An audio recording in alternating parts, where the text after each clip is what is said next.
Oh, hey there, everybody. Long time no see. Must be time for another crypto coffee update.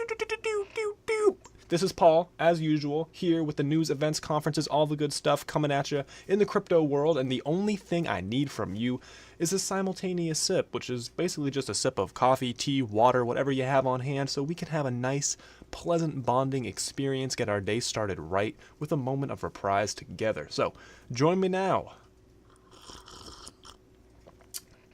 Hydration station. All right, so let's roll into the news.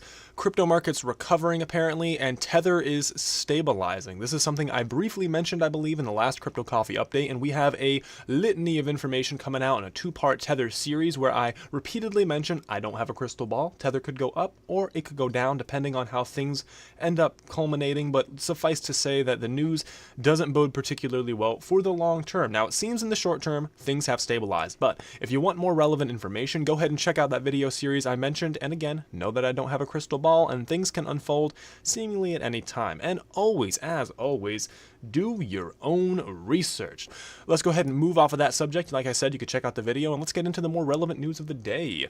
Fidelity, the giant asset management services, has joined the crypto space with a trading platform geared specifically towards institutional investors. This is something we've seen time and time again in recent months, and it just goes to show that when the bear market hits, it seems that that is the time when real hard work is being done and the individuals who want to build something big are digging in. Let's unpack what they're doing here. It's going to be called Fidelity Digital Asset Service. It's a new venture for hedge funds, family offices, as said institutional investors, and a quote from the press release, quote, "Our goal is to make digitally native assets such as Bitcoin more accessible to investors. We expect to continue investing and experimenting over the long term with ways to make this emerging asset class easier for our clients to understand and use." And that is from the Fidelity Investment Chairman and CEO Abigail Johnson. Worth noting as well, it seems as though Fidelity began researching digital assets way back in 2013, which bodes very well for the space. After all, a little bit of inquiry ultimately culminated into a full-blown trading platform by the institutional giant. So, as we've been saying here at Cryptide for a while now, it seems as though this is when smart money is beginning to show their hand and demonstrate how much they have or maybe have not been scaling into the crypto space. We'll keep an eye on that going forward. Next piece of news, we're going back to the land down under in Australia. New South Wales registry manager to test some land conveyancing on a blockchain in Australia. The company is called Chromaway, and they're based in Stockholm, Sweden, and they've been working on blockchain technology for over 4 years now, including but not limited to the Swedish central bank that they're working with a proof of concept being launched in 2019. Quote from the CEO of the New South Wales Land Registry Services, Adam Bennett, says, "Blockchain and distributed ledger systems are being implemented in land jurisdictions overseas where they are already delivering significant benefits." In previous Crypto Coffee updates, we've discussed exactly just how much Australia is placing a focus on this new digital ledger technology, in no small part assumingly due to some technical difficulties they've been experiencing with traditional digital systems. The Property Exchange Australia, a national e-conveyancing platform, kind of disappointed some people when a Melbourne family ended up losing $250,000 due to a hacking attack, so hopefully that digital ledger technology that they're keeping an eye on will be able to serve as a balm for some of these woes from these existing systems. As said, they're not just looking at land management. We covered in a previous Crypto Coffee update that the federal government has tested some blockchain disability schemes, essentially allowing individuals to use a digital medium to access their disability benefits, which is pretty cool. We'll keep an eye on the land down under as we go forward, but before we go forward, let's go ahead and go upward to the Philippines. 19 companies listed to operate in the crypto exchange in the Philippine Economic Zone. As per October 12th, 19 companies received their provisional license and 17 were issued the provisional principal license, with just the 2 leftovers having the provisional regular license.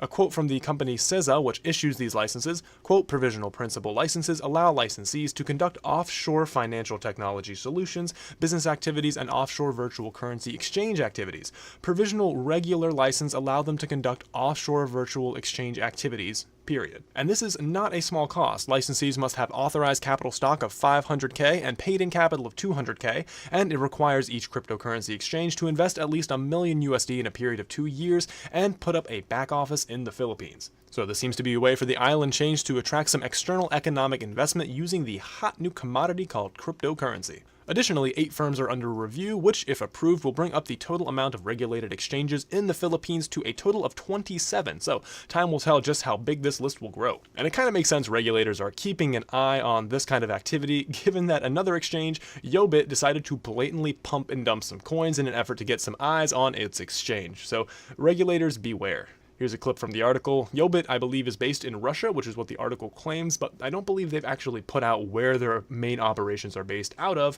probably in no small part due to activities like this. A lot of people thought that this was just kind of a joke or some kind of hack, perhaps, but nope, Yobit lived up to it. They put 1 Bitcoin every 1 to 2 minutes in 10 different coins for a total of 10 Bitcoin. Yeah, weird stuff going on there. Don't know if Russia doesn't necessarily care about these kind of schemes or if they're unaware of it, but here in the US, the CFTC would have these guys head on a pike, figuratively. We're not like that.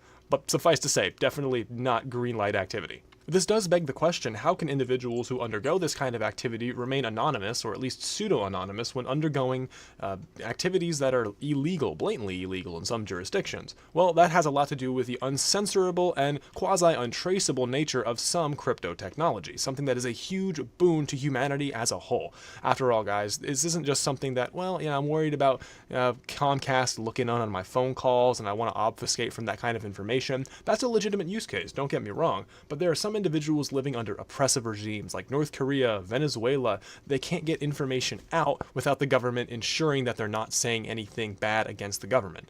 So having the ability to voice your real opinion and actually talk to the wider world in an uncensorable way is a huge boon for human freedom.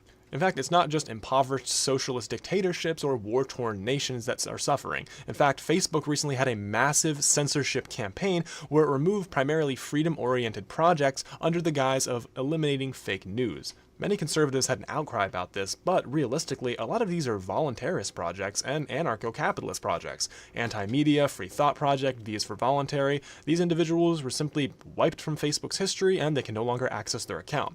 Also, keep in mind, whether you love or hate the humble water filter salesman, Twitter, YouTube, Facebook, and a lot of different social media platforms all joined forces and ejected Alex Jones from pretty much the wider internet as a whole. The only way you can access his content now is through Infowars.com. So realistically, like I said, whether you love or hate the guy, if you think he's a pariah of the modern world, or if he's some kind of grand hero fighting for freedom, the fact that there are huge corporate media giants that can shut down his speech altogether is a threat to every one of us. And this is the reason censorship-resistant technology is so important.